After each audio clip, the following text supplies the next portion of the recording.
2 বছরে 12 বার মিসক্যারেজ হয়েছে। কেন এমন হচ্ছে জানি না, ডক্টরেরাও এর কোনো হদিশ খুঁজে পাচ্ছে না। সাধারণত মিসক্যারেজ হওয়ার পর কনসিভ হতে দেরি হয়। আমি কেন এত তাড়াতাড়ি কনসিভ করেছি আর আমার মিসক্যারেজ হচ্ছে তা আমি জানি না।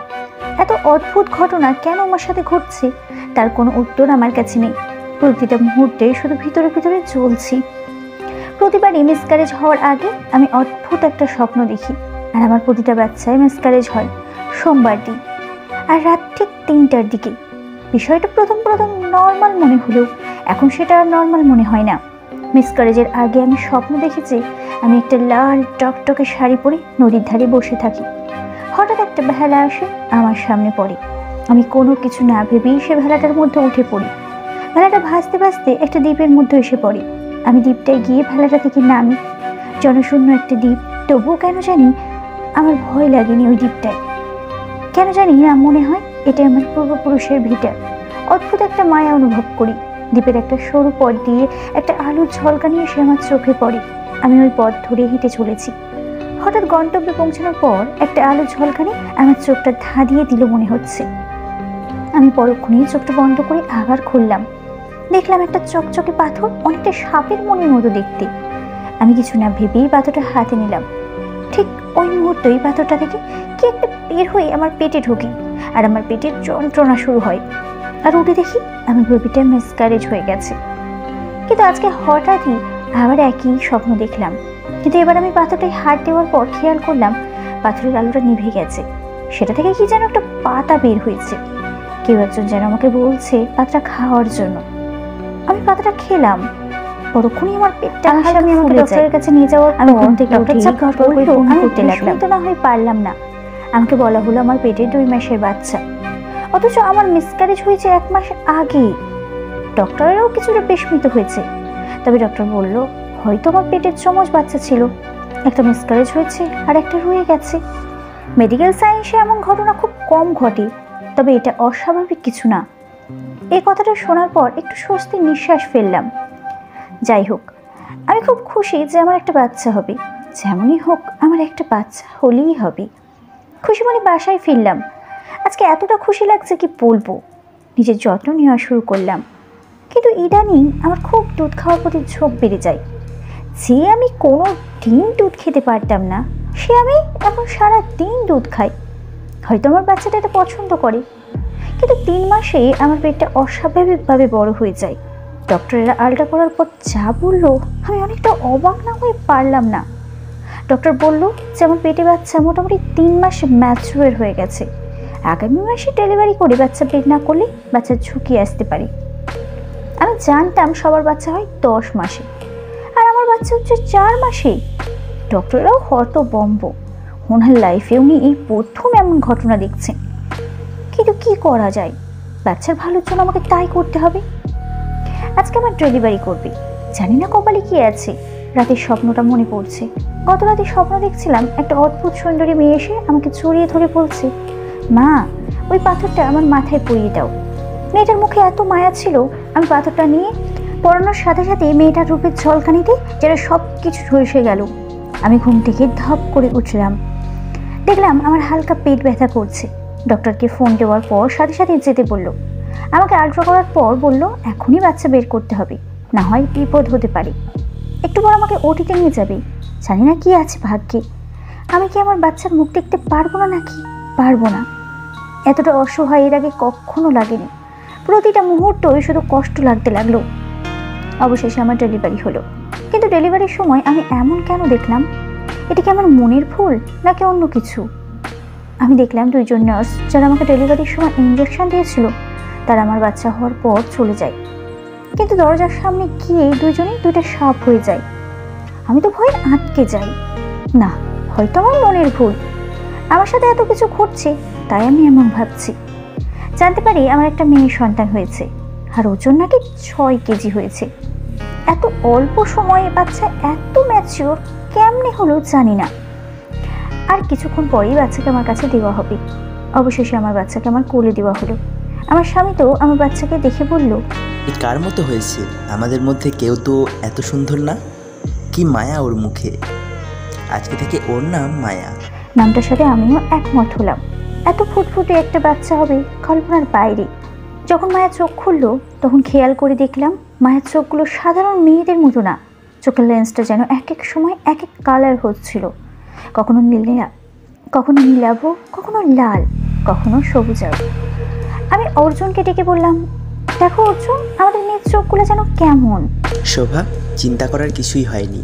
আমাদের পূর্বপুরুষের কারোরই চোখ হয়তো এমন ছিল, তাই মায়ের চোখগুলো এমন। তুমি মায়াকে নিয়ে বেশি চিন্তা করছো, তাই হয়তো তোমার মনে অনেক প্রশ্ন জাগছে। এগুলো জেনেটিক্যালি। হয়তো। মায়ের চোখ খোলার 5 মিনিট পরে একটা দমকা হাওয়ায় সব অন্ধকার হয়ে গেল। বাইরে বাতাসের দাপটে মনে হচ্ছে সব উড়িয়ে নিয়ে যাচ্ছে। একজন নার্স এসে সবাইকে বলতে লাগলো, কেউ ভয় পাবে না, বাহিরে চন্দ্রগ্রহণ হচ্ছে তাই এমন হচ্ছে। এরকম চন্দ্রগ্রহণ 100,000 বছর পর একবার হয়। বাতাসের শব্দে সব বাচ্চারা কান্না করলো।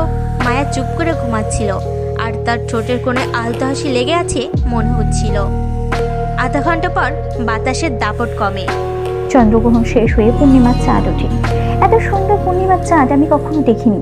চাঁদের আলোয় কি মায়া! চাঁদটা যেন মায়ের মুখেই এসে পড়েছে। মায়া ঘুম থেকে উঠে খেলা করছে। আমার এত সুন্দর পরীর মতো মেয়ে হবে কল্পনার বাইরে ছিল। নার্স, ডক্টররা যখন মায়াকে দেখতে আসতো, মায়ের সৌন্দর্যে তারাও মুগ্ধ হতো। অবশেষে 3 দিন হসপিটালে থেকে বাসায় যাই। বাসায় যাওয়ার পর একদিন মায়াকে আমি বুকের দুধ খাওয়াতে খাওয়াতে ঘুমিয়ে পড়ি। হঠাৎ আমি চোখ খুলে দেখি কোনো একটা সাপ আমার দুধ খাচ্ছে। আমি চিৎকার দিয়ে অর্জুনকে ডাক দিই। অর্জুন লাইট অন করে। শোভা, কি হয়েছে? অর্জুন, মায়ের সাথে কোনো একটা সাপ মনে হচ্ছে আমার দুধ খাচ্ছিল। শোভা, তুমি মায়াকে নিয়ে অতিরিক্ত চিন্তা করছো, তাই তোমার এমন মনে হচ্ছে। মায়ের জন্মটা হয়তো সাধারণত বাচ্চাদের মতো হয়নি, কিন্তু এটা মেডিকেল সায়েন্স অসম্ভব তা কিন্তু না। মা একটু আগে ম্যাচিওর হয়ে গেছে, তার মানে এই না মায়া কোনো অদ্ভুত মেয়ে। ওর চোখগুলো অন্যরকম, তাই হয়তো তোমার মনে প্রশ্ন জাগছে এমন কেন হলো। তুমি চিন্তা করো তো, আমাদের সবার চোখের লেন্স কি এক কালার? এমনও তো আছে কারোর লেন্স নীল কালার, বিড়ালের চোখের মতো। তুমি মায়ের ব্যাপার নিয়ে খুব উল্টোপাল্টা চিন্তা করতেছো, তাই তোমার সাথে এমন হচ্ছে। শোভা, তুমি কেন বুঝছো না? এসব চিন্তা তোমাকে ডিপ্রেশনে নিয়ে যাবে। তখন মায়া আর আমার খেয়াল রাখবে কে? সত্যিই তো অর্জুন ঠিকই বলেছে। আমি একটু বেশিই ভাবছি হয়তো, কিন্তু যতই ভাবনা বন্ধ করতে চাই ততই একের পর এক কাহিনী সামনে আসে। সাধারণত বাচ্চারা বুঝতে পারে 6 মাস পর, কিন্তু মায়া 3 মাসেই বসতে শুরু করে, 8 মাসে হাঁটতে শুরু করে। সবচেয়ে আশ্চর্যের বিষয় হলো 8 মাসে মায়ের চুল হাঁটুর সমান লম্বা হয়ে যায়। এত সুন্দর চুল আমি এর আগে দেখিনি। সত্যি আমার মেয়েটা অপরূপ সুন্দরী। মায়ের প্রথম জন্মদিনে মায়াকে নিয়ে খেলনার দোকানে গেলাম খেলনা কিনে দেওয়ার জন্য। যে জায়গায় সব বাচ্চারা হাঁড়ি পাতিল পুতুল পছন্দ করে, সে জায়গায় মায়া যা পছন্দ করলো তা দেখে আমি চমকে গেলাম। মায়াকে বললাম, মামুনি, তুমি কোন খেলনাটা নিবা? মায়া সারা দোকান দেখে কোনায় আর কোন একটা প্লাস্টিকের সাপ দেখিয়ে বলল, মাম্মা, আমাকে এটা কিনে দাও। দোকানদার বলতে লাগলো, এইটা দেখে তুমি ভয় পাবা মা। কিন্তু মায়ের একনিষ্ঠ জিদের কাছে হেরে মায়াকে সাপটা এনে দিই। মায়ার সাপটা হাতে নিয়ে কি খুশি। দোকানদার তো বলেই ফেললো, আপনার মেয়ে তো অনেক সাহসী। অন্য বাচ্চারা এটা দেখে ভয় পায়, এই জন্য কর্নারে রেখে দিয়েছিলাম, কিন্তু আপনার বাচ্চা তো বেশ হাতে নিয়ে খেলছে। আমি উত্তর না দিয়ে চলে আসলাম। সব বাচ্চাদের খেলনা থাকে হরেক রকম পুতুল, আর মায়া খেলে হরেক রকম প্লাস্টিকের সাপ দিয়ে। আশেপাশের লোকেরা বলে, মেয়েকে এসব কী দেন খেলার জন্য? আমি তখন চুপ করে থাকি, কারণ সত্যিই তো এর জবাব নেই আমার কাছে। কেটে যায় আরও একটা বছর। মায়ের 2য় জন্মদিনে আমাদের বাগানের চাচাকে একটা সাপে কামড় দেয়। আমরা তাড়াতাড়ি যাই সেখানে। চাচাকে হসপিটালে নেওয়ার জন্য অ্যাম্বুলেন্স ফোন দিই। চাচা তো মাটিতে লুটাইয়ে পড়েছিল। হঠাৎ করে মায়া চাচার কামড়ের দাগে হাত বুলিয়ে দিয়ে বলছে, না না ভাই, উঠো না, কিচ্ছু হবে না তোমার, উঠো।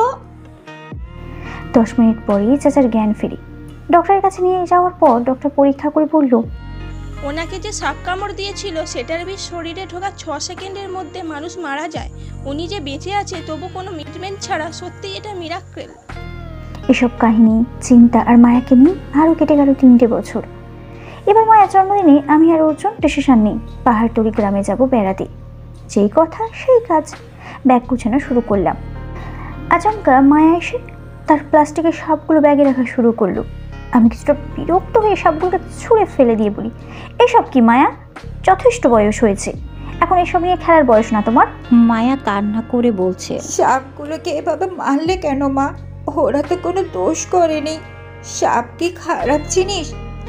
ওদের ক্ষতি না করলে ওরাও কারো ক্ষতি করে না। পাশ থেকে অর্জুন এসে বলল, শোভা, এভাবে মেয়েটাকে কষ্ট না দিলেও পারতা। সব বাচ্চাদের পছন্দ এক হতে হবে তা তো না। আর মায়া তো ঠিকই বলেছে, সাপ কি কোনো খারাপ জিনিস? না তো, সত্যই তো, ওদের ক্ষতি না করলে ওরা কারো ক্ষতি করে না। যাও মামনি, তুমি তোমার খেলনা নিয়ে আসো, আমি প্যাকেট করে দিচ্ছি। সত্যিই তো, আমি কেন এমন করলাম? সত্যিই তো সব বাচ্চাদের পছন্দ এক না, আর এক হতে হবে তা তো না। যাই হোক, চিন্তাবাদ দিয়ে আমরা পাহাড়তলির দিকে রওনা দিলাম। বাসে সবার দৃষ্টি মায়ের দিকে। সবাই মায়ের সৌন্দর্যে মুগ্ধ।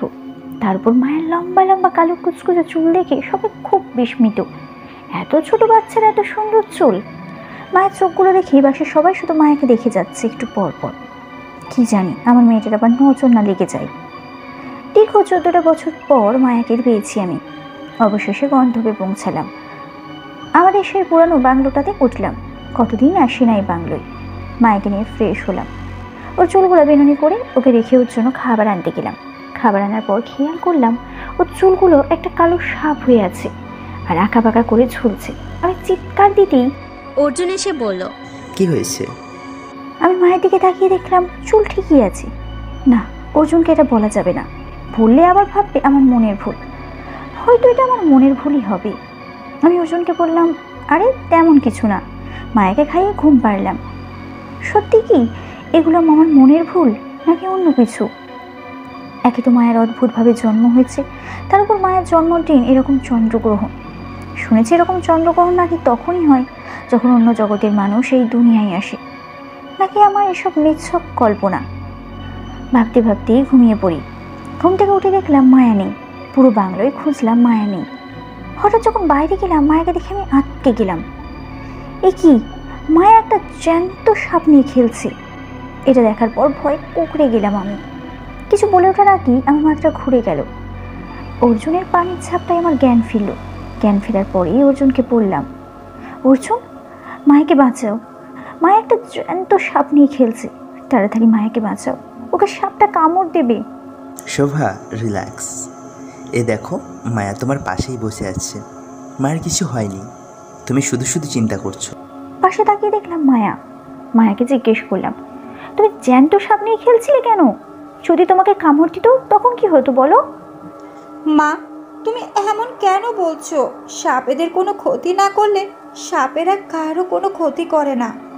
এই দেখো, আমি আজকে প্লাস্টিকের সাপটাকে দুধ খাওয়ানোর সময় দেখলাম জ্যান্ত সাপটাও এসে দুধ খাচ্ছে।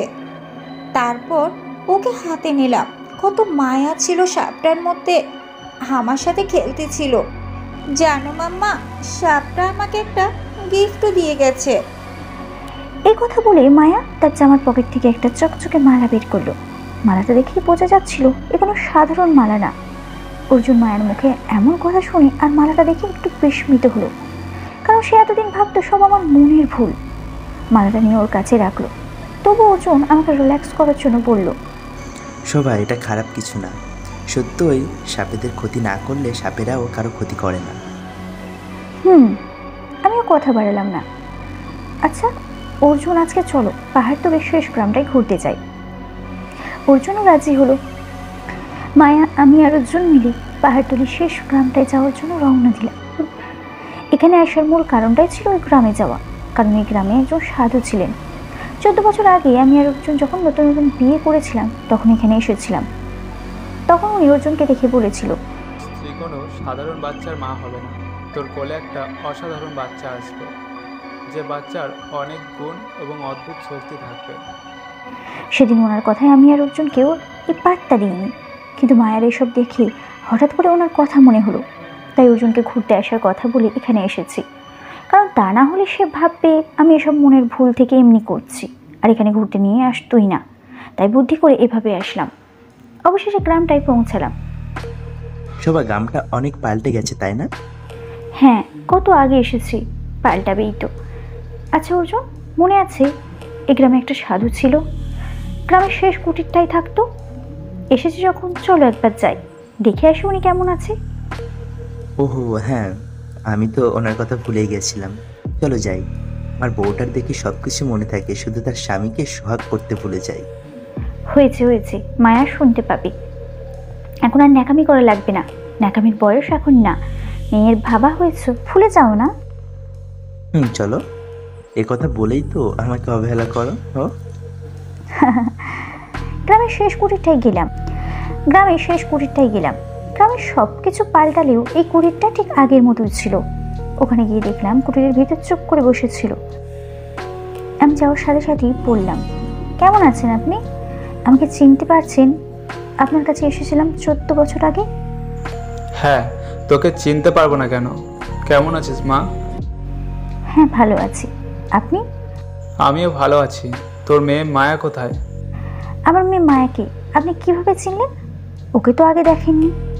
কুটিরের বাইরে রেখে আসছি অর্জুনের সাথে। বাবা, এটার মধ্যে কিছু অদ্ভুত গুণ লক্ষ্য করা যায়। এটা কেন হচ্ছে জানেন?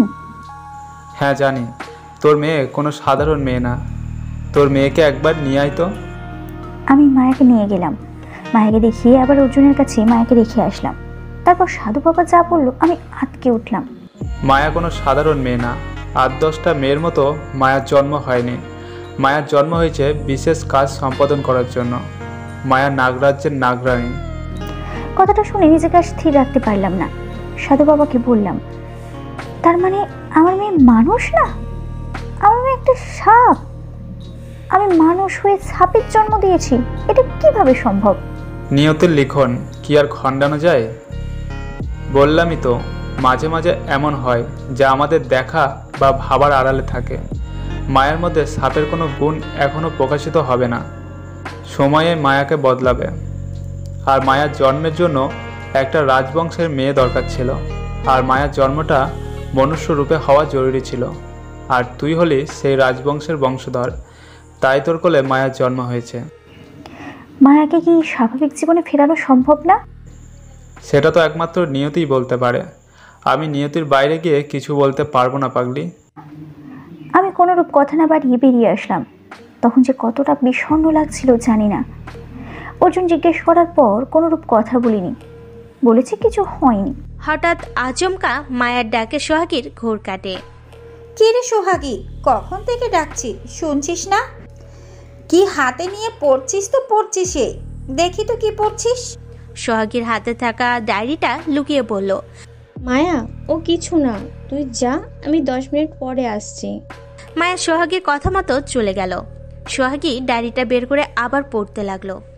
সেদিন মায়ার মা সবটা জেনে চুপ ছিল, অর্জুনকেও জানতে দেয়নি কিছু। এভাবে কেটে যায় আরও 3টা বছর। মায়ের তখন 8 বছর চলে। একদিন শোভা খেয়াল করলো অর্জুন খুব বিমর্ষ। অর্জুনকে জিজ্ঞেস করাই অর্জুন বলল, শোভা, আমরা এই বাড়ি থেকে চলে যাব। এ বাড়িতে থাকলে মায়ের খুব বিপদ হবে।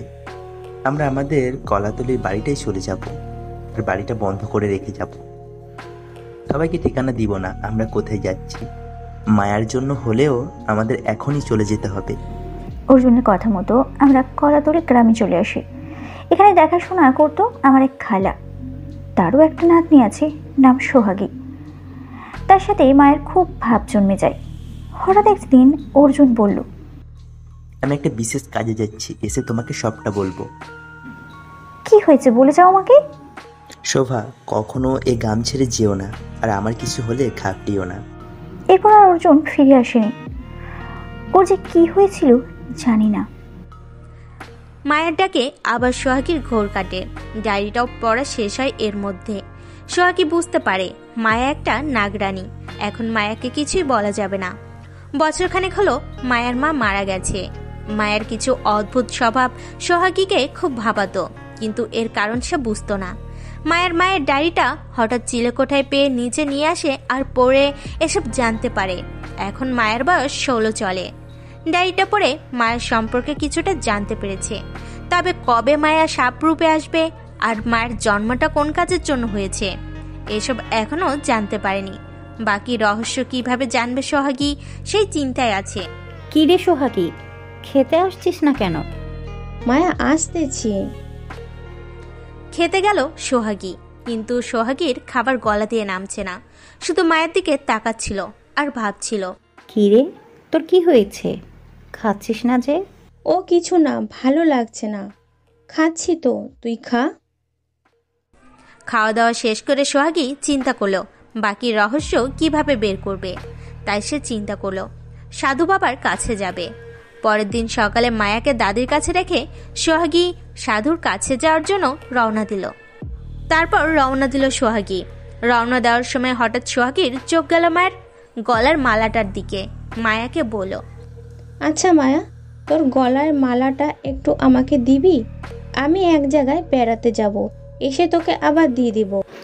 আরে এভাবে বলছিস কেন? এই নে মালা, এটা সারা জীবনের জন্য নিলেও সমস্যা নেই। তোর ভালোবাসার কাছে এই মালা কিছুই না। আমাকে এবার বল তো, তুই যাচ্ছিস কোথায়? এসে বলবো তোকে, এখন সময় নেই, আগে ঘুরে আসি। আচ্ছা আচ্ছা, সাবধানে যাস। তুই দাদিমার খেয়াল রাখিস। তা নিয়ে তোকে ভাবতে হবে না। সোহাগী কথা না বাড়িয়ে তৎক্ষণাৎ রওনা দিল পাহাড়তলি গ্রামের দিকে। সাথে মালাটা নিয়ে গেল সাধুকে দেখানোর জন্য। 5 ঘন্টা পর সোহাগী পাহাড়তলি গ্রামে পৌঁছালো। অনেক খোঁজাখুঁজির পর সাধুর সন্ধান পেল। সোহাগী সাধুর কাছে গিয়ে বলল, আপনি আমাকে চিনবেন কি জানি না, তবে আমি শোভার মেয়ে। মায়ার সম্পর্কে জানতে আপনার কাছে এসেছি। আপনি শোভাকে বলেছিলেন না মায়া একটা নাগরানী, আমি সেই সম্পর্কে জানতে চাই। তুই মায়ার কি হস? আমি মায়ের বোন। মায়ের মা মারা যাবার পর থেকে মায়া আমার কাছেই থাকে। ওর অদ্ভুত আচরণগুলো আমাকে ভাবাতো, কিন্তু এর কারণ আমি খুঁজে পেতাম না। মায়ের মৃত্যু অনেক দিন পর একটা ডায়েরি পাই, আর ডায়েরিতে এসব লেখা ছিল। ওইখান থেকেই আপনার ঠিকানা পাই। কিন্তু আমি জানতে চাই মায়া কি কাজ করার জন্য এই পৃথিবীতে এসেছে, আর মায়া নাগরানী রূপে কবে প্রকাশিত হবে? এই তো নিয়তির খেলা। মায়া কি কাজের জন্য জন্ম নিয়েছে তা কেবল নাগপিতা বলতে পারবে। আর মায়ার নাগরানীর রূপ প্রকাশ পাবে যখন মায়ার বয়স 16 বছর 6 মাস 6 দিন হবে। এই দিনের রাত হবে মহাপূর্ণিমার রাত, আর ওই পূর্ণিমার রাতেই মায়া নাগরানীর রূপে প্রথম প্রকাশিত পাবে, আবার মানুষ রূপ ফিরে পাবে। মায়া 2টা রূপে আসবে কিভাবে বা থাকবে কিভাবে? সেটা নাগপিতাই বলতে পারবে। এর মধ্যে মায়া একবার নাগরানীর রূপ আর একবার মানুষ রূপী হবে, কিন্তু মায়া নিজেও এটা টের পাবে না। এ সময় কিভাবে মায়াকে আমি সবটা জানাবো? আর নাগপিতার সন্ধান আমি কিভাবে পাবো? নাগপিতার সন্ধান একমাত্র মায়া দিতে পারবে, আর সেটাও দিতে পারবে মায়ার নাগরানীর রূপে প্রকাশ পাওয়ার পর। মায়ার স্বপ্নে নাগপিতা আসবে, আর সব উত্তর সে সেখান থেকে জানতে পারবে। আর মায়াকে এই বিষয় জানাতে হবে মায়ার নাগরানীর রূপে প্রকাশ পাওয়ার 6 ঘন্টার পর, এর আগে না। এর আগে বললে বিপদ হতে পারে। সোহাগী মায়ের মালাটা সাধুর দিকে বাড়িয়ে দিয়ে বলল, এটা কিসের মালা? এটা কি কোনো বিশেষ মালা? মায়ের গলায় ছিল। ডায়েরি পড়ে জানতে পারি কোনো একটা সাপ মায়াকে এটা দিয়েছে। হ্যাঁ, এই মালাটা একটা বিশেষ মালা। এই মালাটায় অনেক শক্তি লুকায়িত আছে। এই মালাটা সাবধানে রাখবে, আর এই মালাটার শক্তিও প্রকাশিত হবে মায়া নাগিন রূপে প্রকাশ হওয়ার পর। আর এই মালাটা কি শক্তি আছে সেটা একমাত্র নাগপিতাই বলতে পারবেন। আচ্ছা, আমি আসলাম, কারণ আমার কাছে সময় নেই। কালকে মায়ের 16 বছর 6 মাস আর 7 দিন পূরণ হবে। দাদিমা এসব দেখলে ভয় পাবে বাবা। আমাকে রাত 12টার আগে কলাতলি যেতে হবে। আচ্ছা বাবা, আরেকটা কথা, মায়ার বাবা কোথায় আছে জানেন? মায়ার বাবা বেঁচে আছে, কিন্তু কোথায় আছে সেটা বলার ক্ষমতা আমার নেই মা। হয়তো নিয়তি নীলাই সবটা বলে দেবে। ধন্যবাদ, আমি গেলাম। পরে একদিন দেখা হবে, হয়তো সময় আবার এক করে দিবে আমাদের। আচ্ছা, আসি। অতঃপর সোহাগী পাহাড়তলি থেকে প্রস্থান নিয়ে দ্রুত কলাতলির দিকে রওনা দিল। এ পথটা যেন সোহাগীর কাছে বড্ড দীর্ঘ মনে হচ্ছিল। সময় যেন খুব তাড়াতাড়ি চলে যাচ্ছে, কিন্তু পথ যেন শেষ হচ্ছে না। দেখতে দেখতে সন্ধ্যা ঘনিয়ে রাত নেমে আসলো। রাত 10টায় সোহাগী কলাতলি গ্রামে পৌঁছালো। কিছুটা পথ তাকে হেঁটে যেতে হবে। হাঁটতে হাঁটতে খেয়াল করলো চাঁদটা আজকে অনেক বড় হয়ে উঠেছে। এই চাঁদের আলোতে সব স্পষ্ট দেখা যাচ্ছে। সোহাগীর হঠাৎ মনে হলো, ঘড়ির কাঁটায় চোখ গেল, 12টা বেজে গেছে। এর মধ্যে সোহাগী বাসায় পৌঁছালো। দরজা নক করার পর দেখলো মায়া ঠিকই আছে, সবকিছু শান্ত আর স্বাভাবিক। সোহাগী হাত মুখ ধুয়ে যখন বের হলো, খেয়াল করলো মায়ের রুমে বসে আছে। মায়ের চুলগুলো এলোমেলো, কালো কুচকুচে কোকড়া চুলগুলো যেন আঁকাবাঁকা হয়ে সাপের মতো নড়ছে। সোহাগী মায়াকে ডাক দিল। মায়া, তুই ঠিক আছিস তো? পাল্টা জবাব পাচ্ছে না। সোহাগী আবার ডাক দিল। এবার মায়া সোহাগীর দিকে ফিরল। মায়া যখনই সোহাগীর দিকে ফিরল, সোহাগী খেয়াল করলো মায়ের চোখগুলো নীলবর্ণ ধারণ করেছে। বাইরে পূর্ণিমার চাঁদ, আর এদিকে মায়ের রূপের আগুনে যেন রুমটা জ্বলে যাচ্ছে। দমকা হাওয়ায় মায়ের চুলগুলো আঁকাবাঁকা সাপের মতো দুলছিল। হঠাৎ একটা আলোর জটা মায়ের শরীরে পড়ল। মায়া সেই আলোর স্পর্শে এসে একটা প্রকাণ্ড সাপের আকার ধারণ করলো। সোহাগী দৌড়ে গিয়ে রুমের দরজা আটকাতে গেল, কারণ দাদিমা জানলে ভয় পাবে। সোহাগী রুমের দরজা লক করে মায়ের দিকে ফিরতেই দেখে মায়া নিচে পড়ে আছে। সোহাগী দ্রুত মায়ের কাছে গিয়ে মায়ের মুখে পানির ঝাপটা দিল। মায়া উঠে সোহাগীকে বলল, জানি না সোহাগী, হঠাৎ কি এমন হলো, আমার মাথাটা ঘুরে গেল। ইদানিং মাঝে মাঝে মাথাটা ঝিমায়। আমার কি হয়েছিল, এভাবে পড়ে আছি কেন মেঝেতে? ও কিছু না, তুই ওঠ, আমি তোকে পরে সবটা বলবো। আগে তোর মালাটা গলায় পড়তো। তুই এটা নিয়ে যা, আমাকে দিতে হবে না। এটা আমার জন্য না, এটা তোর জন্য রে। আচ্ছা বাদ দে, তুই কোথায় গিয়েছিলি? সব বলবো তোকে, আগে সকাল হোক, এখন অনেক ক্লান্ত, চল ঘুমাতে চল। আচ্ছা চল। সকালে উঠে সোহাগী দেখলো মায়া পাশে নেই। মায়া কোথায় যেন ভাবতে ভাবতেই খেয়াল করলো একটা প্রকাণ্ড সাপ সোহাগীর দিকে তেড়ে আসছে। সোহাগী ভয়ে আটকে গেল। চোখটা বন্ধ করে পরক্ষণে চোখটা খুললো, দেখলো মায়া পড়ে আছে নিচে। মায়াকে ধরে উপরে তুললো সোহাগী। মায়া এবারও উঠে আগের মতো একই কথা বলতে লাগলো। এবার সোহাগী মায়াকে সবটা খুলে বলল। মায়া এসব শুনে চমকে গেল। সোহাগীর কথাগুলো মায়ের কাছে রূপকথার গল্পের মতো লাগছিল। তবুও মায়া সোহাগীকে বলল, এসব তুই কি বলছিস, আর এসব তুই কোথা থেকে জেনেছিস? তোর মায়ের ডায়েরি থেকে। ডায়েরিটা আমাকে দে তো। সোহাগী মায়াকে ডায়েরিটা দিল।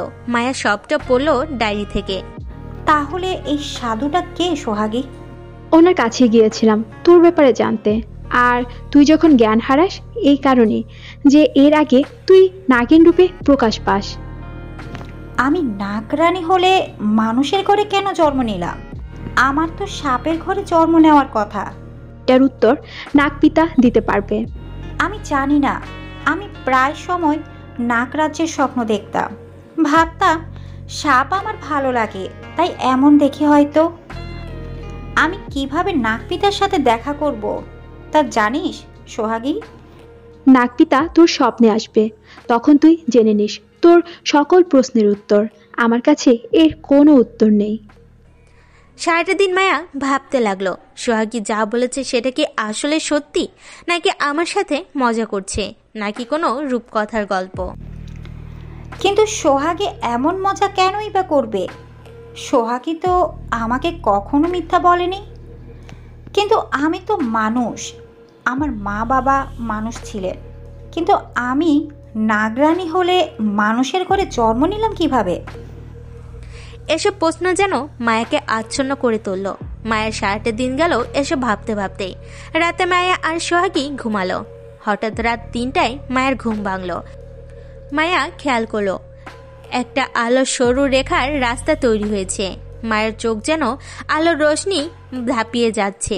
মায়াকে যেন কেউ বলল রাস্তাটা ধরে হাঁটতে। মায়া আলোর রোশনিতে হাঁটা শুরু করলো। কিছু সময় পর মায়া একটা ভেলা পেল, ঠিক তার মা স্বপ্নে যেমন দেখেছিল তেমন। ওই ভেলাটাই মায়া উঠল। ভেলাটা মায়াকে ভাসিয়ে নিয়ে যেতে যেতে একটা দ্বীপে এসে ঠেকলো। দ্বীপটায় নামার পর মায়ের মনে হলো দ্বীপটা যেন মায়ের খুব চেনা। কিছু সময় হাঁটার পর মায়া একটা তীব্র আলোর ঝলসানো রোশনি দেখলো। মায়ের রোশনির কাছে যেতেই আলোটা নিভে গেল। চারিদিকে সবাই মায়াকে স্বাগত জানাতে লাগলো। মায়া কিছুটা অবাক হয়ে সামনের দিকে যেতে লাগলো। যেতে যেতে একটা প্রাসাদে ঢুকলো।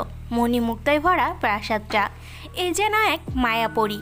এত সুন্দর প্রাসাদ মায়া আগে কখনো দেখেনি। মায়া প্রাসাদের সামনে যেতেই দেখলো একজন মধ্যবয়স্ক লোক দাঁড়িয়ে আছে। মায়া ওনাকে লক্ষ্য করে জিজ্ঞেস করলো, কে আপনি? আমি নাগ পিতা। তোরা কে কোথায় আছিস? দেখে যা, নাগ রানীর আগমন হয়েছে। দলে দলে একের পর এক আসতে লাগলো। মায়াকে দেখে স্বাগত জানাতে লাগলো। মায়া বুঝতে পারলো ওনার কাছেই মায়ের সকল প্রশ্নের উত্তর আছে। মায়া বলল, আমার কিছু প্রশ্ন আছে, আগে সেটার উত্তর দিন। বল, তোর কি প্রশ্ন? আমি নাগরানী কিভাবে হলাম? আমি নাগরানী হলে আমি তো কোনো নাগের ঘরে জন্ম নিতাম, অথবা নাগ রাজ্যে। আমি কেন একটা সাধারণ মানুষের ঘরে জন্ম নিলাম? কেন আমাকে পৃথিবীতে পাঠানো হলো? সব উত্তর দিচ্ছি, তুই একটু শান্ত হ। মানুষের ঘরে জন্ম নিয়েছিস কারণ তোকে মানুষের সাথে লড়াই করতে হবে। মানুষের বিবেক বুদ্ধি সাপেদের থেকে বেশি হয়। তোর মধ্যে যেন মানুষের সব গুণ প্রকাশিত হয়, তাই তোকে মানুষের ঘরে পাঠানো হয়েছে। আর তোর কাজ হচ্ছে নাগমণি উদ্ধার করা। আর সেটা আজ থেকে 22 বছর আগে এক মানুষ চুরি করে নিয়েছে। তোকে কৌশলে সে মণি উদ্ধার করতে হবে। তাদের অনেক শক্তি, তুই তাদের শক্তি হারিয়ে মণি উদ্ধার করবি। বলা ভালো, তারা পিচা শক্তিতে আবদ্ধ এবং সিদ্ধ। আমি যে নাগরানী তার প্রমাণ কি? তোর বাম হাতের কনুতে দেখ, একটা তীর চিহ্ন আর একটা ক্রস দাগ আছে, ওইটাতে স্পর্শ কর। মায়া তৎক্ষণিকভাবে ওর তীর চিহ্নটাই স্পর্শ করলো। মায়া কিছুক্ষণের জন্য একটা প্রকাণ্ড সাপ আকারে ধারণ করলো। এবার নাগপিতা মায়াকে বলল, এবার তুই একসাথে গুটি মেরে বস। মায়া তাই করলো। তৎক্ষণিক মায়া মানুষ রূপে পরিণত হলো। এবার বিশ্বাস হলো যে তুই নাগরানী, আর তোর গলার মালাটাই তার সাক্ষী। শোন, তোর যখন ইচ্ছা সাপের রূপ আর যখন ইচ্ছা মানুষের রূপ নিতে পারবি। তোর প্রধান কাজ হলো নাগমণি রক্ষা করা। আর নাগমণিটা আছে অচিননগরের এক বিরাট জমিদারের বংশধরদের কাছে। সবাই সে বাড়িকে চৌধুরী বাড়ি বলে। তোকে সেই জায়গা থেকে মণি উদ্ধার করে রক্ষা করতে হবে। সাবধান, ওরা কিন্তু পিচার শক্তিতে সিদ্ধ। যা করবি বুদ্ধি কাটিয়ে আর কৌশলে। আর তোর 18 বছর পূর্ণ হওয়ার আগেই করতে হবে। আমি আপনার দেখা কখন পাবো? আমার কোনো সাহায্য লাগলে আমি কিভাবে আপনার সাথে দেখা করব? তোর গলার মালায় হাত দিয়ে চোখ বন্ধ করে আমায় ডাক দিবি, আমি তোর কল্পনায় আসব। বাস্তবে কি আপনার সাথে আমার দেখা হবে না? যতদিন তুই নাগমণি একবার হলেও স্পর্শ করতে পারবি না, ততদিন তোর সামনে আসার ক্ষমতা আমার নেই। তোকে অন্তত একবার নাগমণি স্পর্শ করতে হবে, তবেই তোর সামনে আমি আসতে পারবো। আমি কি কখনোই মানুষ রূপ ফিরে পাবো না? আমি কি কখনো মানুষ হতে পারবো না? সেটা তো নিয়তি আর সময়ই বলে দেবে। আপাতত তুই কাজে লেগে পড়, আর কোনো দরকার হলে মালাটায় হাত দিয়ে আমাকে স্মরণ করবি। এরপর আলোর জলকানো যেন নিভে গেল। সমস্ত পথ অন্ধকার। মায়া ভয় পেয়ে ঘামতে লাগলো। ঘুম থেকে ধপ করে অস্থির হয়ে উঠল। সোহাগও উঠল। কি রে মায়া, কি হয়েছে? নাগপিতা স্বপ্নে এসেছিল। কি বলল? আমার সব প্রশ্নের উত্তর জানালো, কিন্তু এটা কি স্বপ্ন নাকি বাস্তব বুঝতেছি না, নাকি নিছক আমার কল্পনা। আচ্ছা সোহাগী, আমি আমার হাতের তীর চিহ্নটাই ধরলে দেখিস তো সাপ রূপে আসে কিনা। এটা বলে মায়া হাতের তীর চিহ্নটাই হাত দিল, আর একটা সাপের রূপান্তর হলো। আবার মায়া জড়সড় হয়ে গুটিয়ে গেল, মানুষ রূপ ফিরে পেল। মায়া এবার বিশ্বাস হলো যে সে কোনো সাধারণ মানুষ না, সে একটা নাগরানী।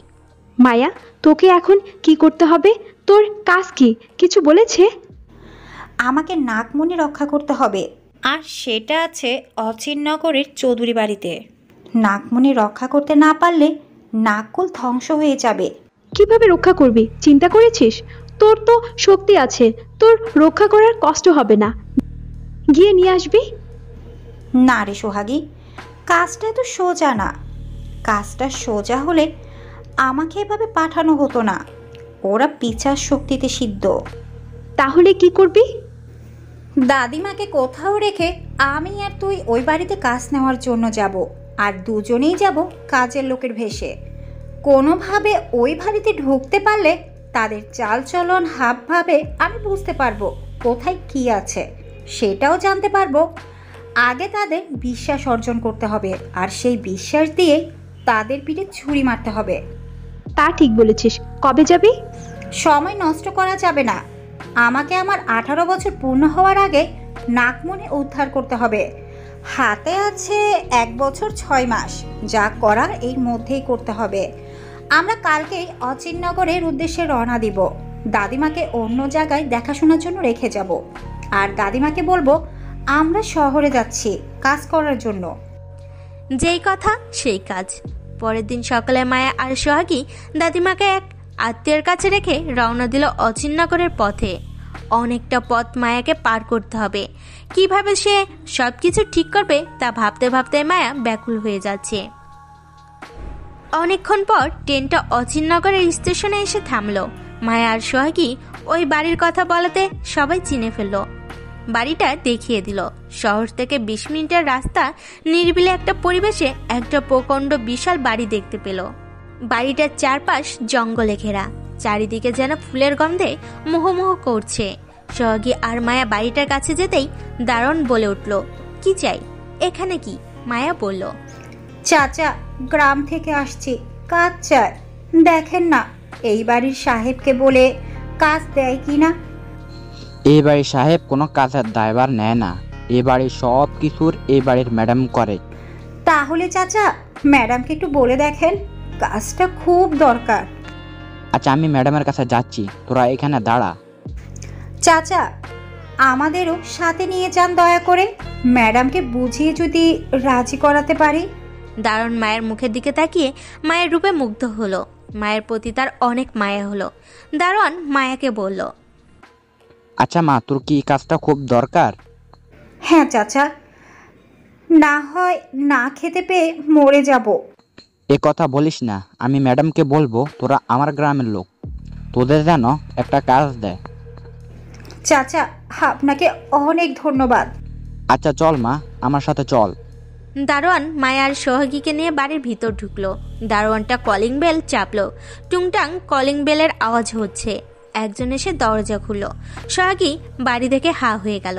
পৃথিবীতে এত সুন্দর বাড়িও আছে, এ যেন তার কাছে রূপকথা মনে হচ্ছে। হঠাৎ করে কেউ একজন দারোয়ানকে বলে উঠল, কি ব্যাপার রহমান? এরা কারা আর কি চায়? ম্যাডাম মাফ করবেন, এরা আমার গ্রামের বাড়ির কোনো কাজ পাচ্ছে না। আপনি যদি ওদের রান্না করার কাজটা দিতেন আর ঘর পরিষ্কার করার কাজটা দেন তাহলে ওদের উপকার হতো। ওদের রান্না বেশ মজার, আপনি একবার দেখতে পারেন। মায়ের বুঝতে বাকি রইল না। মহিলাটা মিসেস চৌধুরী। মিসেস চৌধুরী বলে উঠল, তুই যখন বলছিস ওদের আমি কাজটা দিয়ে দিচ্ছি। যতই হোক ছোটবেলা থেকে তুই এ বাড়িতে কাজ করছিস, তোর কথাটা রাখলাম আমি। মায়া ভিতর ভিতরে স্বস্তির নিঃশ্বাস ফেলল। মায়ের দিকে তাকিয়ে মিসেস চৌধুরী বলল, রান্না বান্না করবি আর ঘর পরিষ্কার করবি, আর কাজ শেষে দুজন ওই চিলে কোঠার পাশের রুমটায় থাকবি। মায়া সোহাগী মাথা নাড়ল। সারাদিন অনেক পরিশ্রম করেছে, এখন অনেক ক্লান্ত। মায়ার সোহাগী ফ্রেশ হয়ে চিলেকোঠার পাশের রুমটায় গিয়ে ঘুমালো। হঠাৎ মায়ের কাশি আর গঙ্গানোর শব্দটা ধরে এগুতে এগুতে দেখলো শব্দটা একটা রুম থেকে আসছে, আর রুমের দরজাটাও খোলা। মায়া দরজার ফাঁক দিয়ে দেখলো একজন মধ্যবয়স্ক বৃদ্ধ ছটফট করছে। বৃদ্ধাকে দেখে মনে হচ্ছে সে মানসিক যন্ত্রণায় ভুগছে। মায়া বৃদ্ধার কাছে গেল। বৃদ্ধাকে দেখে যেন মায়ের খুব চেনা চেনা লাগতেছিল। বৃদ্ধ মায়ের দিকে তাকিয়ে বলল, মা তুই এসেছিস? আমি তো তোর অপেক্ষায় ছিলাম, আমি জানতাম তুই আসবি। মা তোর গলার মালাটা খুলে ফেল, এটা দেখলে ওরা তোকে মেরে ফেলবে। খুলে ফেল মালাটা। বৃদ্ধর কথা শুনে মায়া মালাটা খুলে শাড়ির আঁচলে বেঁধে ফেল। কিন্তু বৃদ্ধ মায়াকে কিভাবে চিনল সেটা মায়া বুঝে ওঠার আগেই ঠিক ওই মুহূর্তে কে যেন ঘরে ঢুকলো। মায়া চমকে গেল। দেখলো মিসেস অনামিকা চৌধুরী। অনামিকা চৌধুরী মায়ের দিকে তাকিয়ে বলল, তুই এখানে কি করছিস? আসলে ম্যাডাম, উনি খুব কাশছিল আর গোংরাচ্ছিল। শব্দ পেয়ে ভাবলাম কি হয়েছে, তাই দেখতে এসেছিলাম। যা তুই এখন, অনুমতি ছাড়া এই রুমে আসবি না। আচ্ছা। কিন্তু মায়ের কাছে ব্যাপারটা খুব খটকা লাগলো। মায়া রুম থেকে বের হয়ে নাগরানীর রূপ নিয়ে দরজার ফাঁক দিয়ে লুকিয়ে থাকলো। মায়া শুনতে পেল মিসেস চৌধুরী বৃদ্ধকে উদ্দেশ্য করে বলতেছে, তুমি আর আমাকে অস্বীকার করো না, আমি তোমাকে ভালোবাসি, আমি তোমার স্ত্রী। আমি তোমাকে কোনোদিন স্ত্রীর মর্যাদা দিব না। আমি তোমাকে ভালোবাসি না, তোমার প্রতি আমার কোনো ভালোবাসা নেই। আমি একমাত্র শোভাকে ভালোবাসি। শোভা শোভা শোভা, আর কত শোভা শোভা করবা? ওর জন্যই আজকে তোমার এই হাল। আমাকে ভালোবাসলে এভাবে তিলে তিলে মরতে হতো না। মরো তুমি এভাবে তিলে তিলে। বৃদ্ধার মুখে শোভার কথা শুনে মায়া চমকে গেল। এ কোন শোভা? শোভা তো তার মায়ের নাম। এ রহস্য বের করতেই হবে। মায়া আস্তে করে বের হয়ে রুমে চলে গেল। সোহাগীকে ডাক দিয়ে বলল, সোহাগী, তোর কাছে বাবা মায়ের কোনো ছবি আছে? আমি বাবার চেহারা মনে করতে পারছি না। মায়ের ছবি ছাড়া আমার কাছে কারোর ছবি নেই।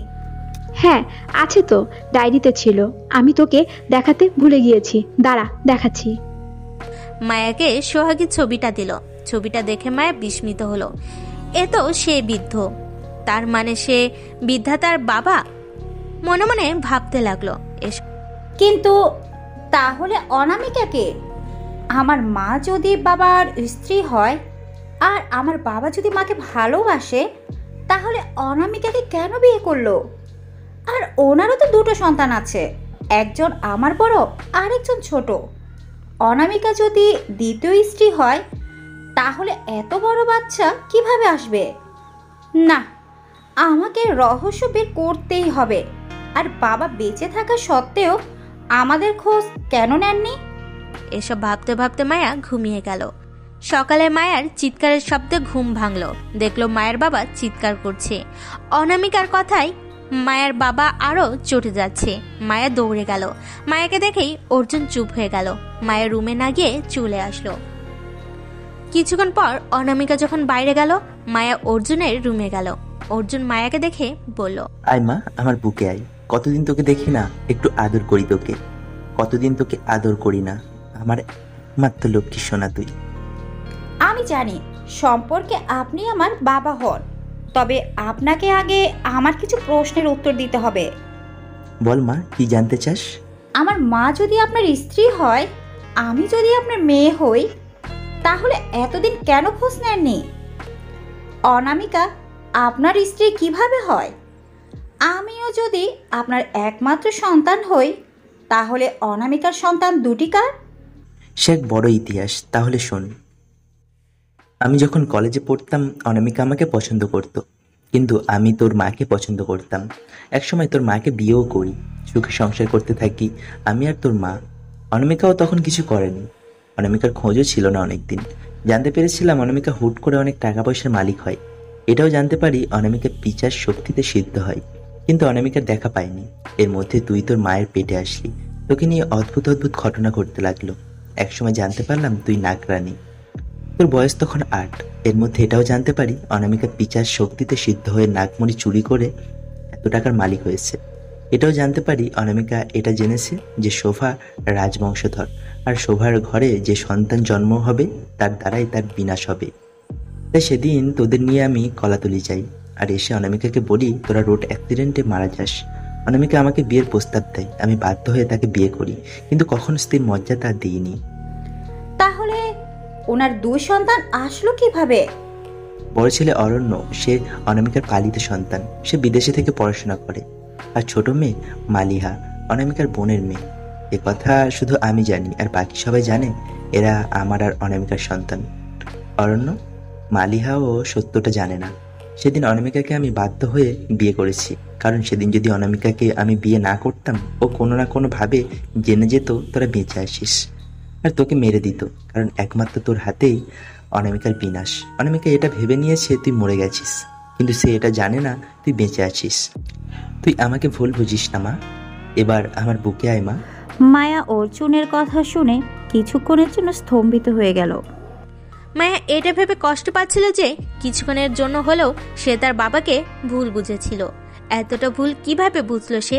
তার বাবা শুধুমাত্র তাকে বাঁচানোর জন্য এখানে তিলে তিলে মরছে।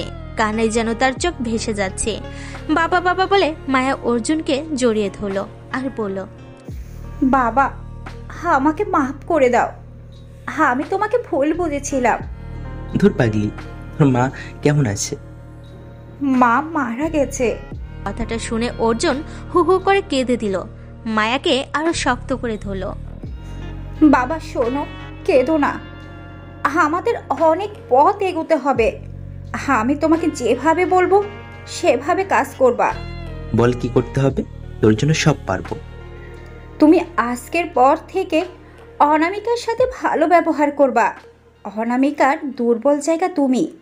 ওর সাথে ভালো ব্যবহার করে নাকমণি কোথায় রাখছে জানবা। খুব কৌশলে কাজটা করবা, অনামিকা যেন বুঝতে না পারে। তুই যা বলবি তাই হবে। বাবা এখন গেলাম, পরে একবার সুযোগ করে আসবো। অনামিকা এসে দেখতে পেলে সমস্যা হবে। মায়া দ্রুত রুম থেকে প্রস্থান নিয়ে রান্নাঘরে চলে গেল। সোহাগী মায়াকে দেখে বলল, কি রে, জানতে পেরেছিস লোকটা কে? উনি আমার বাবা সোহাগী। কি বলছিস? তাহলে অনামিকার সাথে বিয়ে কিভাবে হলো? মায়া সোহাগীকে সবটা খুলে বলল। ঠিক ওই মুহূর্তে টুংটাং আওয়াজে কলিং বেল বেজে উঠল। কে একজন দরজা খুলে বলে উঠল, আরে অরণ্য ছাড় যে। অরণ্য নামটা শুনেই মায়া অরণ্যের দিকে তাকালো। দেখলো একজন সুপুরুষ দাঁড়িয়ে আছে। দেখেই যেন অরণ্যের প্রতি মায়ার একটা ভালো লাগা তৈরি হয়ে গেল। সোহাগী মায়াকে ধাক্কা দিয়ে বলল, কিরে মায়া, প্রেমে পড়ে গেলি নাকি? এইভাবে তাকিয়ে আছিস যে? মায়া নিজেকে শক্ত করে উত্তর দিল, না, আমি নাগরানী। অরণ্য মানুষ। আমি এসেছি নাকমণি রক্ষা করার জন্য। কারোর প্রতি ভালো লাগা ভালোবাসা আমাকে মানায় না। আর সাপ আর মানুষের বিয়ে কখনো সম্ভব না। কি বুঝতে পেরেছিল অরণ্যের প্রতি মায়ার ভালো লাগা তৈরি হয়েছে, কিন্তু নিয়তি হয়তো এটা কখনোই মেনে নিবে না। এর মধ্যে মিসেস অনামিকা অরণ্যকে এসে দেখে লাফিয়ে উঠল। অরণ্য অনামিকাকে ধরে বলল, কেমন সারপ্রাইজ দিলাম বলে অনামিকা জড়িয়ে ধরল। হঠাৎ অরণ্যের চোখ গেল রান্নাঘরে মায়ের দিকে। এত সুন্দর মেয়ে অরণ্য এর আগে কখনো দেখেনি। মনে মনে ভাবতেছে, এ কি পরি নাকি? মা, রান্নাঘরে ওই মেয়েটাকে? নতুন কাজের মেয়ে, অনেক ভালো রান্না করে। কি খাবি বল, আমি বলে দিচ্ছি। না মা, তোমাকে বলতে হবে না, আমি গিয়ে বলছি। খানিক পর অরণ্য মায়ের কাছে গেল। মায়াকে দেখে অরণ্য চমকে গেল। অরণ্যের মনে হচ্ছে এটা হুড়পড়ি তার সামনে দাঁড়িয়ে আছে। চোখগুলো দিয়ে যেন আগুন ঝরছে। মেঘবর্ণ কালো চুলগুলো অরণ্যকে কাছে ডাকছে আলতো করে হাত বুলিয়ে দেওয়ার জন্য। অরণ্য মায়ের দিকে তাকিয়ে আছে, আর মায়াও নিজেকে অনেকটা সামলিয়ে মায়া অরণ্যকে বলল, কিছু লাগবে? না, কিছু না, পানি নিতে এসেছিলাম। কি কি রান্না পারো? আপনি কি খাবেন সেটা বলেন। ইটালিয়ান রান্না পারো? না, বাঙালি রান্না সব পারি। তাহলে পায়েস রান্না করো। আচ্ছা। আর শোনো। জি বলেন। তুমি অনেক সুন্দরী, মায়া ধরানো তোমার রূপে। আমি তোমার থেকে চোখ সরাতে পারছি না। আপনি একটু বেশি বলছেন। আচ্ছা, আমি একটু ওইদিকে যাব, সাইড দেন। তোমার সাথে কথা ছিল আমার, বিকেলবেলা ছাদে এসো। আচ্ছা, আসবো। বলেই মায়া বিনোনিটা পিছনে ঝাপটা দিয়ে চলে গেল। বিনোনিটা অনন্যের মুখে এসে লাগলো। অরণ্য যেন এরপর শুধু মায়ের দিকেই তাকিয়ে আছে। সোহাগী অরণ্যের এ হাল দেখে বলল, স্যার যাবেন নাকি? এখানে দাঁড়িয়ে থাকবেন? একটা সাহায্য করবা? জি বলেন। মায়া তোমার কি হয়? বোন। ওকে বইলো আমি ওকে ভালোবেসে ফেলেছি। ও চাইলে ওকে আমি বিয়ে করব। বিকেলবেলা যেন উত্তরটা জানায়। সোহাগী কোনো জবাব না দিয়ে মায়ের কাছে গিয়ে সবটা বলল। মায়া বিকেলে ছাদে গেল। দেখলো অরণ্য বসে আছে। অরণ্যকে উদ্দেশ্য করে মায়া বলল, আপনি সোহাগের কাছে এসব কি বলেছেন? আপনি যা বলবেন তা আমি বিশ্বাস করব? একদিন দেখে একটা মেয়েকে আপনি ভালোবেসে ফেললেন আর তাকে বিয়ে করতে চান? কথাটা হাস্যকর কি না বলেন? মায়া, আমাকে ভুল বুঝো না প্লিজ। তোমাকে দেখার পরেই আমার মধ্যে কেন জানি না মনে হচ্ছিল তোমাকে অনেক দিন যাবৎ চিনি। কেন জানি না আমার চোখে তোমার ছবি ভেসে উঠেছে। মনে হচ্ছে তুমি আমার জন্মান্তরের চেনা। তোমার ক্ষেত্রে এমন কেন হচ্ছে আমি জানি না। আমি সত্যিই তোমার খুব চেনা নাকি এসব আমার কল্পনা, আমি বুঝতে পারছি না। অরণ্য স্যার, এটা আপনার নিছক কল্পনা ছাড়া কিছু না। আমাকে বিয়ে করার চিন্তা ছাড়ুন। আপনি কোথায় চৌধুরী বাড়ির ছেলে, আর আমি একজন চাকরানী। কতটা ভিন্নতা একবার ভেবে দেখেছেন? দেখো মায়া, আমার মধ্যে যদি ঈশ্বরীয় কোনো অনুভূতি না আসতো আমি তোমাকে কখনো এই প্রস্তাব একদিনে দিতাম না। আমার তো মাঝে মধ্যে মনে হচ্ছে এটা আমি না, এটা অন্য কেউ। আর মাকে বোঝালে মা মেনে নিবে। যা হওয়ার না তা বলবেন না প্লিজ। এটা হওয়ার না, আর এটা আপনার আবেগ, কিছুদিন পর এমনিই কেটে যাবে। তোমার কি আমাকে পছন্দ না? এ বলে মায়ার সামনে গেল অরণ্য। অরণ্যের চোখের দিকে তাকিয়ে অরণ্যকে মায়ার প্রত্যাখ্যান করতে কষ্ট হলেও নিজেকে শক্ত করে সে অরণ্যকে প্রত্যাখ্যান করে দেয়, কারণ সে জানে একটা সাপ আর মানুষের মিলন কখনো হতে পারে না। দিনের পর দিন অরণ্য মায়াকে ভুলতে চাইলেও কেন জানি না ভুলতে পারছিল না। মায়ার ছবি তার চোখে ভাসছে। মায়াও অরণ্যকে অবহেলার চাদরে আটকিয়ে দূরে সরিয়ে দিচ্ছে, কারণ সে চায় না তার সাথে জড়িয়ে অরণ্যের কোনো ক্ষতি হোক। এদিক দিয়ে অর্জুনও অনামিকার সাথে প্রেমের নাটক শুরু করলো। আস্তে আস্তে সব তথ্য নিল। নাগমণিটা কোথায় আছে সেটাও জানতে পেরে গেল। অর্জুন দেরি না করেই মায়াকে নাগমণির সন্ধান দিল। বলল, এবারে পিছনে 200 কদম হাঁটলেই একটা কুয়ো দেখতে পারবি। কুয়োটা ঢাকনা খুলেই একটা ছোট্ট কুটির দেখতে পারবি। কুটিটার ভেতরে গেলে একটা ছোট্ট বাক্স রাখা আছে, আর সেটাতেই নাগমণি রাখা আছে। বাবা, কুয়ো খোলার চাবি কোথায় জানো? চাবিটা বাগানের একটা পাশে দেখবি টগর গাছ লাগানো, ওইটার নিচে একটা বাক্স পোঁতা আছে। যা করবি সাবধানে করিস মা। বাবা চিন্তা করো না, আজকেই নাগমণি আমি উদ্ধার করব। ঠিক রাত 3টা বাজে অরণ্য তখন খেয়াল করলো মায়া আর সুহাগী বাগানের দিকে যাচ্ছে। অরণ্য পিছু নিল, দেখলো মায়া একটা চাবি নিয়ে কুয়োর দিকে এগিয়ে যাচ্ছে। কুয়োর কাছে যেতেই হঠাৎ সুহাগী বলে উঠল, মায়া, অরণ্য ফলো করতেছে। মায়া দেখলো অরণ্য গাছের আড়ালে লুকিয়ে আছে। মায়া অরণ্যের দিকে তাকাতেই মায়ার চোখ থেকে একটা আলো বের হয়ে অরণ্যের চোখে পড়ল। সাথে সাথে অরণ্য সেন্সলেস হয়ে গেল। মায়া সুহাগীকে বলল, তুমি এখানেই দাঁড়িয়ে থাকো, আমি কুয়াতে ঢুকতেছি। মায়া সুহাগীকে রেখে কুয়োর ভিতর গেল। নাগমণিটাও পেল। নাগমণিতে হাত দিতেই চারিদিকে ঘন্টা বাজা শুরু করলো। কোনোভাবেই নাগমণিটা বের করে আনতে পারছিল না।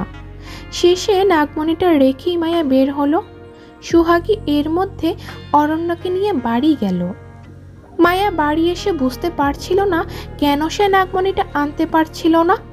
সাথে সাথে মায়া মালাটায় হাত দিয়ে নাগপিতাকে আহ্বান করে। হঠাৎ দেখে নাগপিতা মায়ার সামনে। পিতা, আপনি কি সত্যি আমার সামনে এসেছেন? হ্যাঁ, কারণ তুই নাগমণিটা স্পর্শ করতে পেরেছিস। কিন্তু পিতা, আমি কেন নাগমণিটা আনতে পারিনি? কারণ নাগমণিটা পিশাচ মায়ায় আটকানো ছিল। এই মায়া ছোটানোর উপায় কি? উপায় একটাই, তোকে রাফানি বংশের কোনো ছেলেকে বিয়ে করতে হবে, আর তোর আর ওই ছেলের মিলনের পরেই ওই মায়া কেটে যাবে। ওই বংশের ছেলে আমি কোথায় পাবো? অরণ্যই হচ্ছে সে বংশের ছেলে। তোর কি মনে হয় অনামিকা এমনি এমনি অরণ্যকে এত আদরে বড় করেছে? কারণ একমাত্র অরণ্য আর তোর বিয়েটাই নাগমণি উদ্ধারে সাহায্য করবে, তাই কৌশলে অরণ্যকে হাত করে রেখেছে। তাহলে অনামিকা অরণ্যকে কেন মারেনি? কারণ রাফানি বংশধর এই পৃথিবীতে না থাকলে নাগমণি কোনো কাজ করবে না, তাই। আপনি নিশ্চয়ই জানেন সাপের আর মানুষের কখনো বিয়ে সম্ভব না। তাহলে অরণ্য আর আমার মিলন কিভাবে সম্ভব? অরণ্যকে বিয়ের পূর্বে ওকে নাগরাজ রূপে প্রকাশ করা হবে। পিতা, এটা কিভাবে সম্ভব? আপনি নিশ্চয়ই জানেন অরণ্যের এই রূপে আসলে অনেক বিপদে পড়বে। আমি ওকে কিভাবে এত বড় বিপদে ফেলবো বলেন? আমি যে ওকে ভালোবাসি। সব নিয়তির খেলা রে মা, এতে কারও হাত নেই। তুই অরণ্যের প্রস্তাবে রাজি হয়ে যা, আর ওকে কৌশলে এটা খাওয়াই দিবি, আর খাওয়াবি অমাবস্যার রাতে। আর মনে রাখিস, কালকেই অমাবস্যার রাত। যা করবি দ্রুত আর সাবধানে। না পিতা, এত বড় ছলনা আমি করতে পারবো না। আমি যা করব ওকে জানিয়ে করব। বলেই মাথা নিচু করে মায়া কাঁদতে লাগলো। মাথা উপরে তুলে দেখলো নাগপিতা চলে গেছে। মায়ার আজকে এতটা অসহায় লাগছে যা আগে কখনো লাগেনি। সে বুঝতে পারছে না কি করবে। ভাবতে ভাবতেই সকাল হয়ে গেল। সকালে উঠে রাতের সব কথা অরণ্য ভুলে গেল। মায়া অরণ্যের রুমে গিয়ে বলল, আপনার সাথে আমার কিছু কথা আছে। হ্যাঁ বলো, কি বলতে চাও? মায়া অরণ্যকে প্রথম থেকে হয়ে যাওয়া সব ঘটনা বলল। ঘটনাগুলো অরণ্যের কাছে কেন জানি না রূপকথার গল্প বলে মনে হচ্ছিল। অনামিকা যদি আমার মা না হয় তাহলে আমার মা কে মায়া? আমার চোখের দিকে তাকান, সব দেখতে পাবেন ওই দিন কি হয়েছিল। অরণ্য মায়ার চোখের দিকে তাকালো। দেখতে পেল একটা শিশু বাচ্চা একটা মহিলার কুলে। হঠাৎ অনামিকা ওই মহিলাটিকে আছাড় মেরে মাটিতে লুটিয়ে ফেলে, সাথে শিশুটির বাবাকে। এত বীভৎসভাবে কেউ মারতে পারে অরণ্যের জানা ছিল না। বুঝতে বাকি রইল না সে শিশু বাচ্চাটি অরণ্য, আর পাশে থাকা মহিলা আর পুরুষটি তার বাবা মা, যাকে অনামিকা নাগমণির রূপে খুন করেছে। অরণ্যের মাথায় রক্ত চেপে গেল। মায়াকে বলল, আমার আর তোমার মিলন যদি অনামিকার ধ্বংস আনে তাহলে আমি নাগরাজ হতে রাজি আছি। আমার তাতে কোনো আপত্তি নেই। বাবা মায়ের হত্যার প্রতিশোধ তো নিতে পারবো। কখন আমাকে এই পাতাটা খেতে হবে বল? কিন্তু এর আগে একবার আমি তোমাকে নাগরানীর রূপে দেখতে চাই।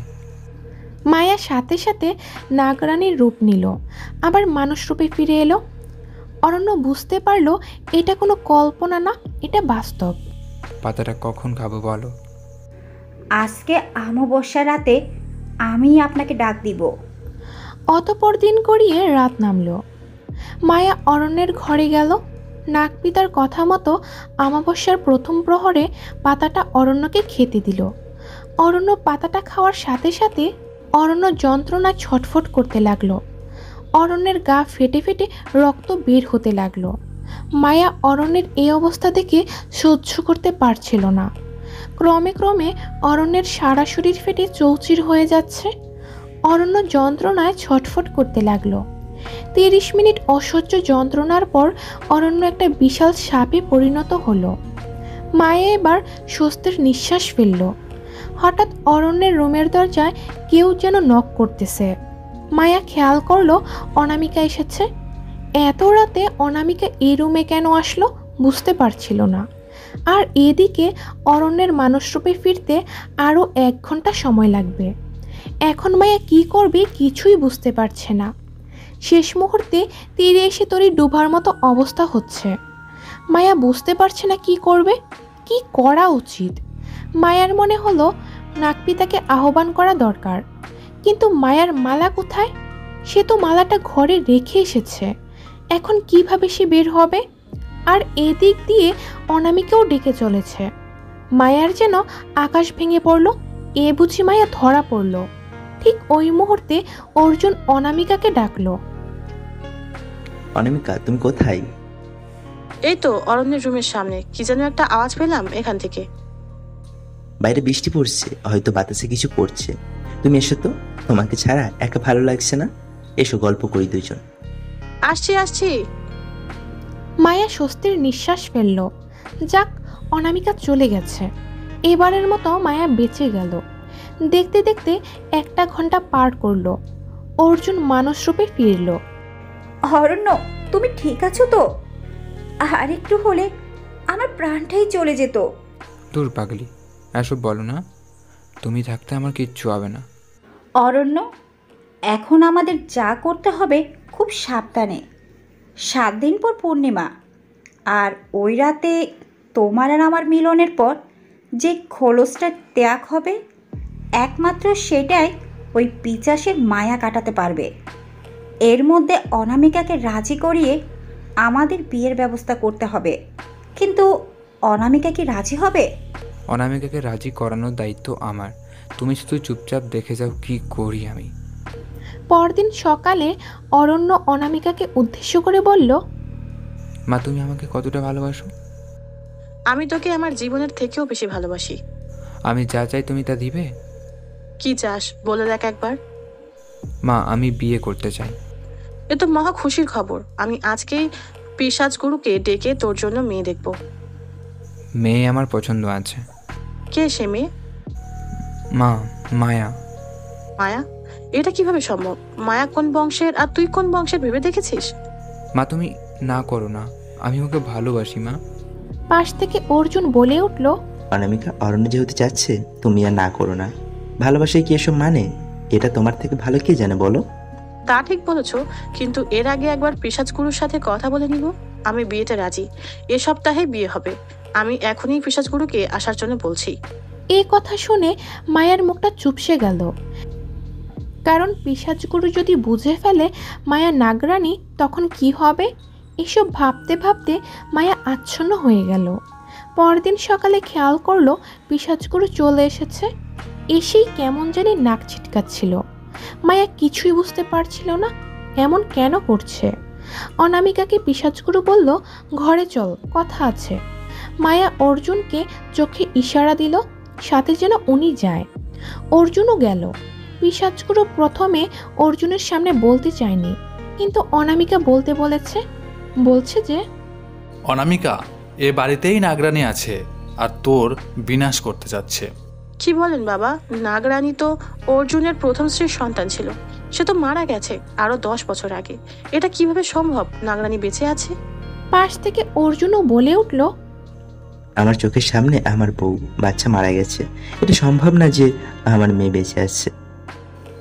শোন অনামিকা, আমার গণনা কখনো মিথ্যে বলে না। তাহলে কে নাগরানী? তা জানি না, তবে যে নাগরানী তার কাছে একটা মুক্তোর মালা থাকবে, আমি বের করে ছাড়বই। অর্জুন খানিক পর মায়াকে সব বলল। সবাই খুব ভয় পেয়ে গেল।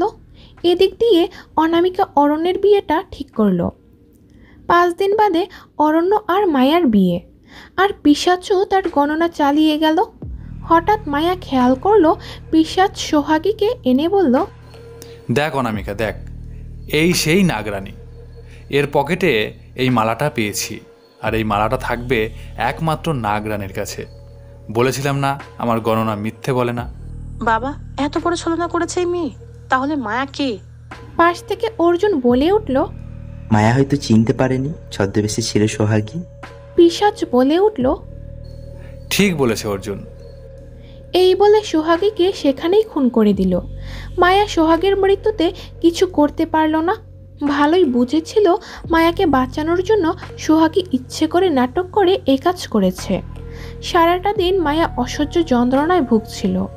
মায়া নাগপিতাকে কিভাবে আহ্বান করবে বুঝতে পারছিল না, কারণ মালাটা তার হাতে নেই। রাতে এসব ভেবে ঘুমিয়ে পড়ল। কেটে গেল কয়েকদিন। কালকেই মায়ার বিয়ে, এরপর এই খেলা শেষ হবে। স্বপ্নে কেউ একজন এসে বলল, মায়া, তুমি কালকে সাপের খোলস ত্যাগ করে মানুষ হয়ে যেও, কারণ পিশাচ জানে তুমি নাগরানী, তাই বিয়ের দিন সে তোমাকে হাতে নাতে ধরবে বলে এমন করেছে। সে এক বিশেষ ধোঁয়া ছাড়বে, এতে তোমার আসল রূপ চলে আসবে। তাই তোমাকে পুরোপুরি মানুষ রূপ নিতে হবে, যাতে ওই ধোঁয়া যেন কোনো কাজ করতে না পারে। আর পুরোপুরি একদিনের জন্য মানুষের রূপ নিতে হলে তোমাকে অসহ্য যন্ত্রণা সহ্য করে খোলস ত্যাগ করতে হবে। মায়া ঘুম থেকে উঠল, আর একটু পরেই মায়ের বিয়ে হবে। মায়া কিছু না ভেবেই মানুষ রূপ গ্রহণ করলো। অবশেষে কোনো গোলমাল ছাড়াই মায়ার বিয়ে হলো। কোনো গোলমাল হয়নি, তাহলে মায়া ওই স্বপ্ন দেখলেও কেন বুঝতে পারল না। কিছুক্ষণ বাদে মায়া আর অর্জুনের মিলন হতে হবে, কিন্তু তাকে সাপ রূপে ফিরতে হবে। কিভাবে ফিরবে সে এই রূপে বুঝতে পারছিল। হুট করে মায়ার সন্দেহ গেল পিশাচের উপর। সে লুকিয়ে তার রুমে গেল। যা শুনতে পেল তা শুনে মায়া ভেঙে গেল।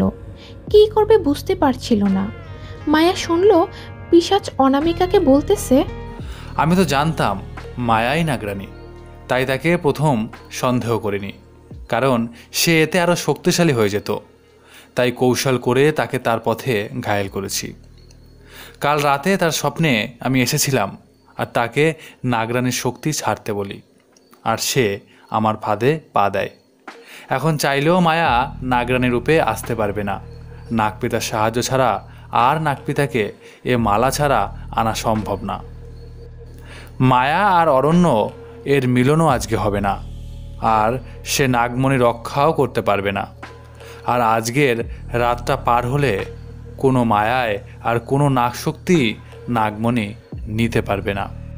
মায়া কথাগুলো শুনে কান্নায় ভেঙে গেল। গিয়ে অরণ্যকে সবটা বলল। অরণ্য বলল, মায়া তুমি যদি নাগরানী হও আর তুমি যদি নাগপিতাকে আহ্বান করতে পারো, আমি নাগরাজ হয়ে কি পারবো না? তোমার কাছে না হয় মালটা নেই, কিন্তু আমি তো কোনো না কোনোভাবে আহ্বান করতে পারবো। কোনো কিছু তো আছেই, কিন্তু সেটা কি? হুট করে মায়ার চোখ গেল অরণ্যের হাতের দিকে আর বলে উঠল, অরণ্য, এই আংটিটাকে একবার স্পর্শ করে আহ্বান করে দেখো। ওই আংটিটার পাথরটা না ঠিক আমার গলার মালার পাথরের মতো। মায়ার কথায় অরণ্য তাই করলো। সাথে সাথে নাগপিতা আসলো। মায়া সব খুলে বলল। নাগপিতা মায়াকে বলল, তোকে নাগরানী রূপ দিচ্ছি, তবে তোর হাতে কিন্তু কম সময়, কারণ তোর 18 বছর পূর্ণ হতে আর 6 ঘন্টা বাকি। এই বলে মায়াকে নাগরানী রূপ দেওয়া হলো। অরণ্য আর মায়া মিলিত হলো। ওদের মিলনের ফলে একটা খোলস বের হলো। মায়া আর অরণ্য এবার মানুষ রূপ ধারণ করলো। দুজন মিলে সে কুটিরটায় গেল। গিয়ে দেখলো পিশাচ আর অনামিকা সে কুটিরে। এটা দেখে তারা চমকে গেল। কি ভেবেছিলি এত সহজে নাগমণি নিয়ে যাবি? তোদের তো মিলনই হয়নি, নাগমণি কিভাবে নিবি? এই মায়ার জাল তো ছিন্ন করতে পারবি না। অনামিকা, তুই একটু বেশি বোকা। মিলন না হলে এখানে আসতাম না। এটা বলেই খোলসটা বের করে অনামিকার শরীরে ছুঁড়ে দেয়। কিন্তু এ কি, এতে তো কোনো কাজ হলো না। অনামিকা বিকট হাসি দিয়ে বল, বোকামে, এত সোজা নাগমণি নেওয়া? তোর খোলস তো কোনো কাজই দিল না। মায়া আর অরণ্য বুঝতে পারলো না কি করবে। হঠাৎ মায়াকে যেন কেউ বলল, নিজের হাতের তীর চিহ্নটায় আঘাত করে রক্ত বের করে আর খোলসটায় রক্ত ছুঁড়ে দে, তাহলেই হবে। আর বেশি সময় নেই, 6 মিনিট সময় হাতে আছে। মায়া বুঝতে পারলো না এটাও কি পিশাচ মায়া নাকি সত্যি কেউ সাহায্য করছে। মায়া কোনো কিছু না বুঝেই হাতে আঘাত করলো। ভাবলো যা হবার হবে। সাথে সাথে দমকা বাতাসে সব কিছু এলোমেলো হয়ে যায়। অনামিকা আর পিশাচের মৃত্যু ঘটে আর নাগমণিটা জ্বলজ্বল করে জ্বলতে থাকে। মায়া নাগমণিটায় হাত দিতেই আলোটা নিভে যায়। নাগপিতাও হাজির হয় আর বলে, আজ তোর জন্য নাগকুল ধ্বংসের হাত থেকে বেঁচে গেছে। বল বল, তুই কি বল চাস বল। পিতা, আমি আর অরণ্য দুজনে মানুষ রূপে ফিরে যেতে চাই। সাধারণ মানুষের মতো বাঁচতে চাই। আমার বাবার কাছে থাকতে চাই। আমার পরিবারের কাছে থাকতে চাই। অতঃপর নাগপিতা তাদের পুরোপুরি মনুষ্যরূপ ফিরিয়ে দিল। অরণ্য আর মায়াও সুখে সংসার করতে লাগলো। কেটে গেল 4টে বছর। মায়াও এবার মেয়ের মা হলো। কি ভাবছেন, নাগরানী জন্ম নিয়েছে? না, মায়ার কোলে এবার সুহাগী জন্ম নিয়েছে। তার ইচ্ছে ছিল তার মেয়ে যেন সুহাগীর মতো হয়। তার মেয়েটা সুহাগীর মতোই হয়েছে।